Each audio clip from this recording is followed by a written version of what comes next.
Халкыбызның мәшһүр җырчысы Әлфия Авзалова 1933 елның 15 гыйнварында Башкортстан АССРның Калтасы районы Яңа Кабан авылында колхозчы гаиләсендә дөньяга килә.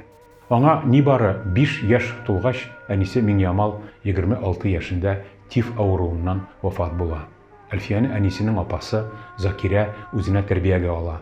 Туган ягына Татарстанның Актаныш районындагы Актаныш авылына алып китә. Әлфиянең 3 яшьлек сеңлесе Флүрәне балалар йортына бирергә мәҗбүр булалар. Ул да булмый, бөек ватан сугышы башланып китә. Кызларның әтиләре Авзал яу кырында башын сала. Сугышның афәтле ачлык елларында Закирә апасы басудан бер кисә ашлык алганы өчен 5 елга ирегеннән мәхрүм ителә.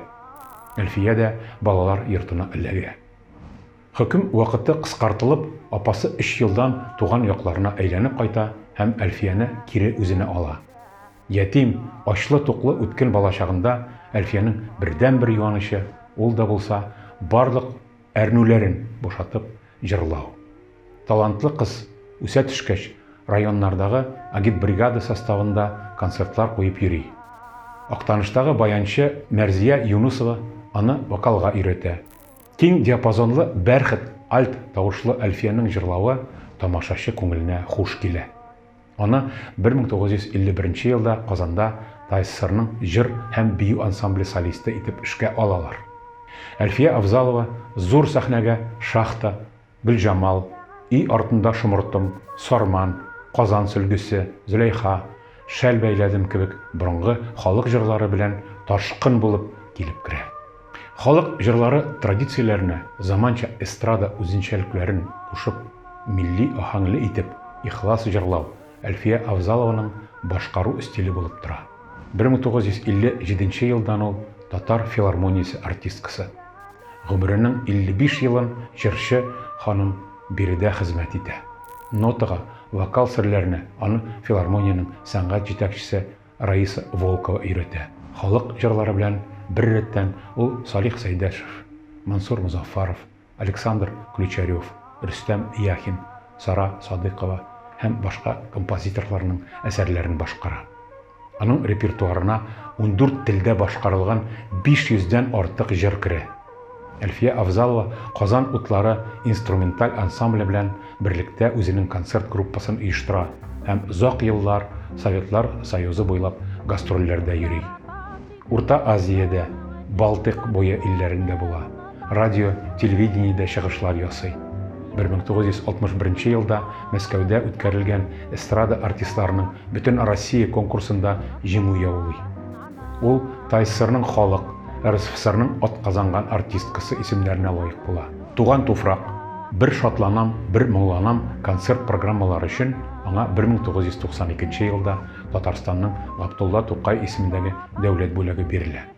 Шулай ук ул хезмәт кызыл байрагы, Татарстан Республикасы алдындагы казанышлары өчен орденнары белән бүләкләнә.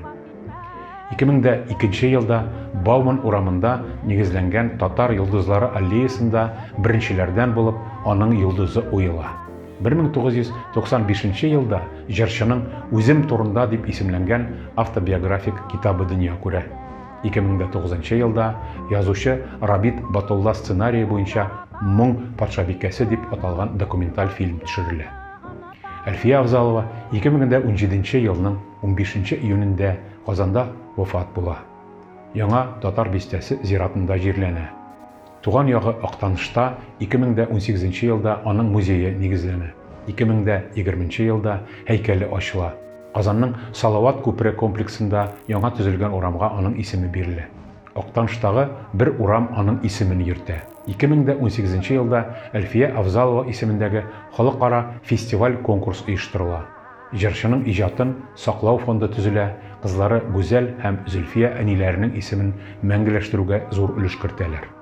Үзеннән соң Әлфия Авзалова җыр сәнгатендә улы хәзинә калдырды. Исән чагында ук инде легендага әверелде. Хезмәттәшләре аның башкалар белми торган сихре, сире бар иде диләр.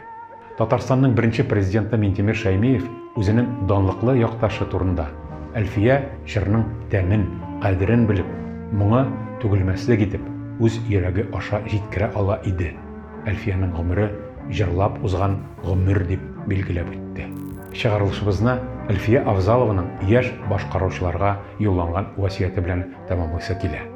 Файдасыз җырлар җырламасын иде яшьләр. Җырчы файдалы җыр җырласа, халкы күңелендә мәңге калыр, җырларында калыр.